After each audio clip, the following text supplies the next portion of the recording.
បាននេះគឺជាវីដេអូ highlight ទាំងស្រុងបាននៃការប្រកួតជម្រុះថ្នាក់ជាតិរវាងកំពង់ស្ពឺបាទជាមួយនឹងខេត្តបរាសីហនុហើយយើងឃើញថាក្របបាល់កាត់ឡើង6គ្រាប់ឯណោះបាទមុនដល់វគ្គពេលនឹងទីកសិក្តីកន្លែងនេះឱកាសដំបូងមាត់វិទ្យបាទជាទាត់មិនចំគោលដៅបាទសោកស្ដាយមែនទែនហើយឱកាសទៅកន្លែងនេះពីកំពង់ស្ពឺថនរស្មីកាត់បាល់ចូលមកខាងក្នុងបាទជាទាត់ស្ដាំស្រាលបាទជួយបានពីខ្សែការពារការទាត់ស្ដាំកន្លែងនេះបន្តក៏បាល់បាទជះចេញទៅខាងក្រៅបាទពីអ្នកចាំទីសនអធិវត្តឱកាសទៅកន្លែងនេះក៏បាទជួយបានបាទពីអ្នកចាំទីឱកាសកន្លែងនេះរបស់ម៉ាត់ដេវីតដែលធ្វើបានយ៉ាងល្អរកគ្រាប់បាល់ដំបូងឲ្យបសេនុបាននាំមុខបាទ1-0ពីការទាត់បាទចូលមុំតូចបានយ៉ាងស្អាតតែម្ដង1-0ពីការតបបញ្ចូលទីរបស់ម៉ាត់ដេវីតឱកាសទៅជាថ្មីកន្លែងនេះបាទផាជីហ្វុងកាត់បាល់ចូលមកខាងក្នុងថែមស្ដាំរបស់ម៉ាត់ដេវីតបាទជាហារំលងរបស់ទីអូនបញ្ញាបញ្ជូនមកកន្លែងនេះឲ្យជាយូហើយជាយូក៏កាត់បាល់យ៉ាងល្អបាទឲ្យម៉ាត់ដេវីតរកបានគ្រាប់បាល់ទី2បាទនៅមុខ2-0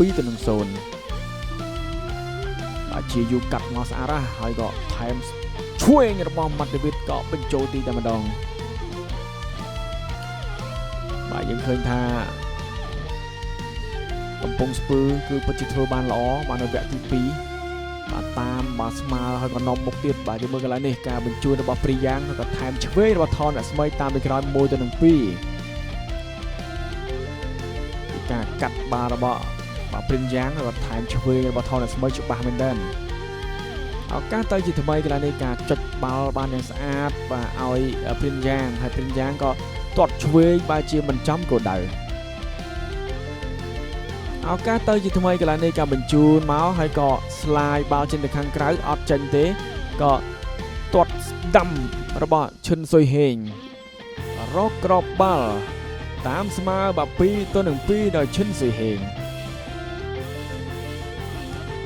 ស៊ុយហេងនេះហើយដែលរកក្របបាល់បន្តយើងមើលកន្លែងនេះឱកាសបាទថនរស្មីបាទក៏បញ្ញាប់ទាត់ពេកបាទជាទាត់បាទអ្នកចាំទីជះបាល់បាទចេញទៅខាងក្រៅ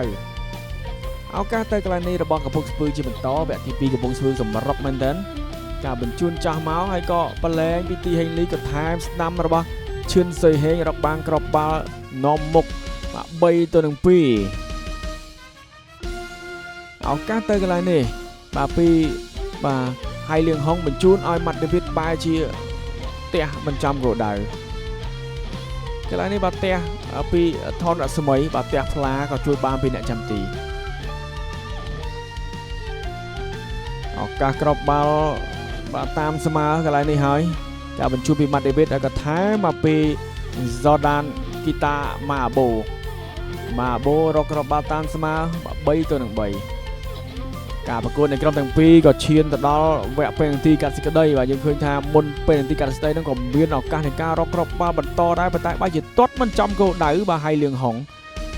បាទ1ម៉ែត្រពីទីបាទសោកស្ដាយមែនតើកន្លែងនេះដូចគ្នាមិនបញ្ជូនឲ្យថនរស្មីបែរជាទាត់ខ្លួនឯងបាទប្លុកបានពីខ្សែការពារទៀតលោកកញ្ញាកណ្ដាលផ្លុកបញ្ចាយដល់វគ្គពេលនាទីកាត់សេចក្តីជាយូជាអ្នកបញ្ចប់ទីមួយគ្រាប់មុន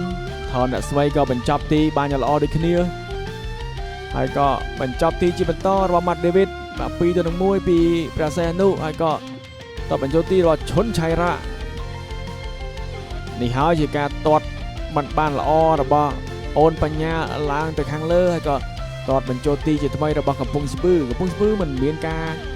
បដិសេធដល់អ្នកចាំទីទេបាទគឺទាត់បញ្ចូលទីគ្រប់តែម្ដងយើងមើលកន្លែងនេះការទាត់បញ្ចូលទីជាបន្តរបស់ឈឿនស៊ុយហេង